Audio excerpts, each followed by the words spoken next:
Coach Hughes was recently inducted into the MSU-Northern Hall of Fame. And Coach, congratulations, 429 wins, the 14th winningest active coach in NAIA college basketball. Coach, what's it feel like to be a Hall of Famer?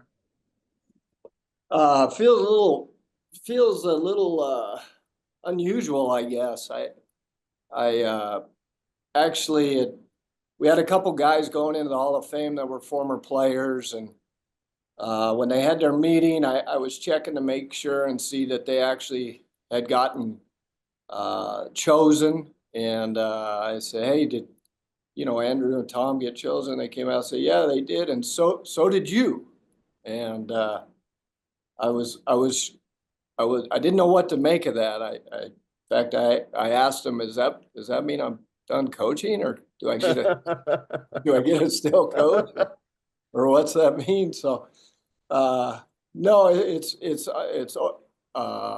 very much overwhelming.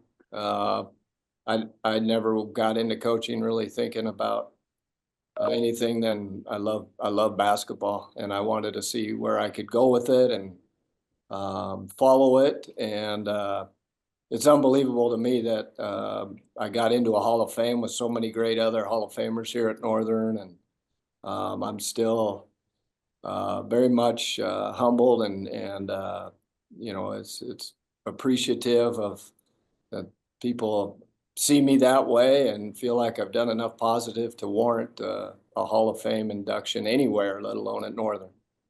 Well, Coach, congratulations. It is quite an honor. 23 years as a head coach at MSU Northern and Havre, nowadays that's a long time. Congratulations on that as well. And your longevity at MSU Northern. Tell us about that. Oh, well, I mean, you and I have talked about it before, just the unique atmosphere up here and the support and the amount of hard-nosed blue-collar people in this area that support us, and the community support, our campus support. Um, it all of that goes into it. My family support, our team support, my assistant coaches over the years, our staff here, all the people at Northern, in Havre and the area, all that. It's like I said in the speech, to honor me is just to thank all those people, because any coach here will probably agree with me, I'm sure, in terms of it takes everybody, and it goes well beyond the head coach for something good to go on and for something good to last. So yeah, I mean, in terms of longevity, I there's no way I could do it without the help of so many great people, and we love it up here. It's where we're raising my family, and it's been nothing but a blessing. Coach, who you have with you today?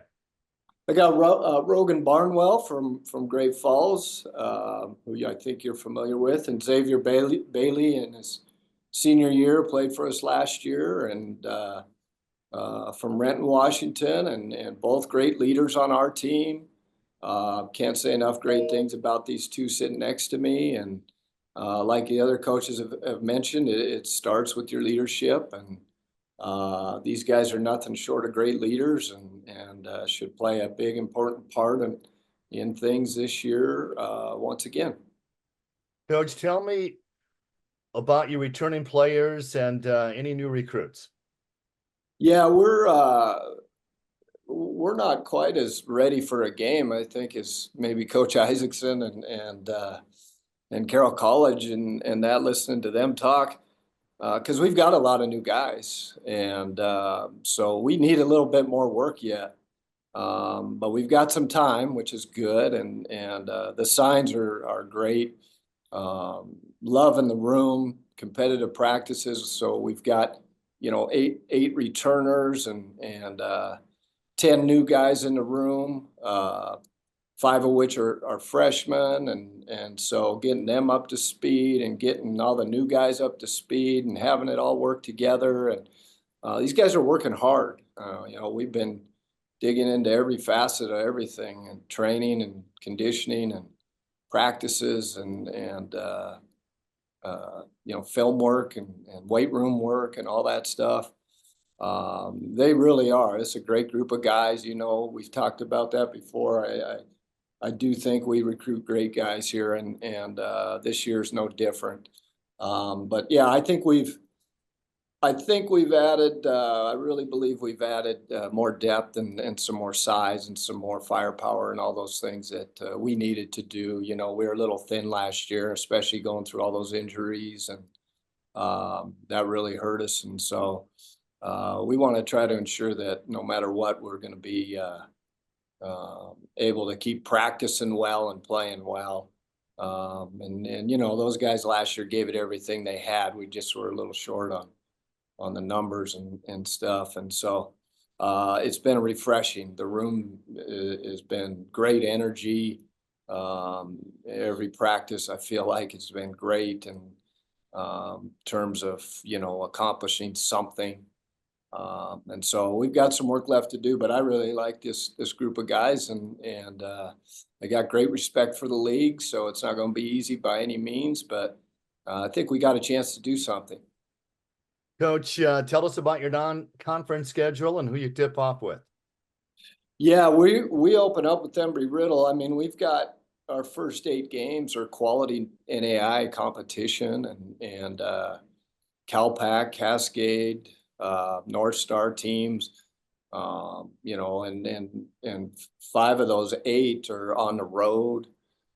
So we're jumping right into it, and I feel like that's going to help us get ready for conference play. Go to Arizona again, play quality teams there, and a few others at home. But I think our whole preseason is going to be a good challenge, and it should be some really good games, and should help us get ready for this always tough Frontier Conference. Coach, how has the conference changed over the last couple of decades that you've been the head coach? Well, some of it has been not just styles and recruits and all that stuff, but some of it is rules. The shot clock adjusted there about 10 years ago, which changed some things. The charge circle adjusted, which changed some things. The 3-point line is adjusted a couple of times. Obviously, that's changed some things. So I think because of the evolving rules and the way the basketball continues to grow and adjust and change, I think that's created some change in how people play and how we recruit, and all of those things, just as much as the digital world and how much that avenue has changed everything. And of course, now with the changing in all the major rules, and primarily at the higher levels and all that stuff, that changes things. And so, yeah, I mean, the game's changed a lot in the last 20 years, and I'm suspecting it will continue to do so. And I think, we've tried to stay on that front end of all that change and roll with it. Brad's been around for a while, not as long as Billy Drykosen. When he started, they still had peach baskets on the basketball hoops. But anybody else have any questions for the lights of MSU-Northern? I'll interrupt you there, Rocky. Actually, Brad is my oldest brother, so you're right. It did when Sean. When he started playing, it was peach baskets, and I will definitely pass that on. I love it. I'm so old. I announced Billy's games when he was in high school at Hinsdale. There you go. Now that really ages me. Does anybody have any questions for the lights? Go ahead, Daniel. Hey guys, Daniel Shepard, 406 Sports. Rogan, I see you played a lot, as a redshirt freshman, I guess, last year. I'm curious what you think, you can do to take your game to a next level maybe this year. I think that a lot of it just goes back to listening to what our coach has to say and what he wants us to do and expects from us, and then kind of just passing that on to the other players. I think that's a key thing that I think I can do personally, and just being able to be ready for the next step, whenever that is. And I guess as a follow-up, I know, you guys played a lot of close games, especially in conference play last year, a lot of 4 and 5 point games. Curious kind of what was that like as a player, and how do you maybe try to overcome that this year with the experience of playing in a lot of close games? Does that help you guys moving forward at all? Yeah, I think that helps us moving forward as well. Coach always talks about being able to keep our poise in situations like that. So just maintaining that is pretty important in those close games, and that's something that us returners can take away from last year and build off of that. Coach, you play in front of a great crowd at home in Havre. Tell me about that incredible fan base. Well, yeah, I mean, it's, up here, Friday and Saturday nights in the dead of winter, all the farmers have got their crops up and all that stuff. And so, and then not just the farmers, but this is what there is to do, our high school activities and the Northern games, and to people's credit, they still come out and they fight their way through the snow and all that stuff, and they get there to our games. And our gym design's great. It's loud. It's just a great environment to host home games in. And like I said earlier, you can't say enough about the support that we get up here. It's unreal. Xavier, what's it like a home basketball game at MSU Northern? It's a great environment. I just think all the people that we see and interact with in the community, seeing them in the stands and seeing them yelling your name, the kids they think you're almost in the NBA. So it's like it's a great environment. I think it definitely gives us an advantage every time we're at home. Anybody else? Any questions? Scott? Rock, I'm going to jump in here quick. Sean, you may or may not remember, but my first game at your place, I was up there in January. It was, I think it was 30 below. And I can attest to your comment about people coming out and fighting to get there, because it was a full house, even though it was 30 degrees below zero that night. And that was pretty shocking, but the best night of your life, right? I had a great time. Absolutely. Do we have other questions from members of the media that would like to address either Sean, Rogan, or Xavier? I'll ask one of Sean real quick. I know you guys graduated Zachary Martinez. I'm curious who you see could step into his role as kind of a leading scorer for you guys this year. Well, that's a great question. It remains to be seen. I think on paper, we have a lot of guys that are proven scorers, and guys back with experience that might step up a little more with the scoring punch. But at the risk of being vanilla here, I really do believe that this is going to be by committee. And we relied heavily on a certain few guys last year, and somewhat out of necessity with the injuries we were having and all that stuff. But I don't think we have to do that this year, which is very relieving for me as a coach. And so I wouldn't necessarily say right now that there's one or two or even three guys that are going to be our main scorers. We've got a lot of work to do. It's going to take us some time, and I guess if you ask me that question in January, I'll have a better idea, to be honest with you. But right now, it's going to be, I think, a lot of guys stepping up and different guys on different nights. That's what I anticipate, and that's what I hope for. Hey, Scott, we're ahead of schedule. Yeah, Can I tell you? I'd like to ask one more quick question. I think Daniel may have had a follow-up question though.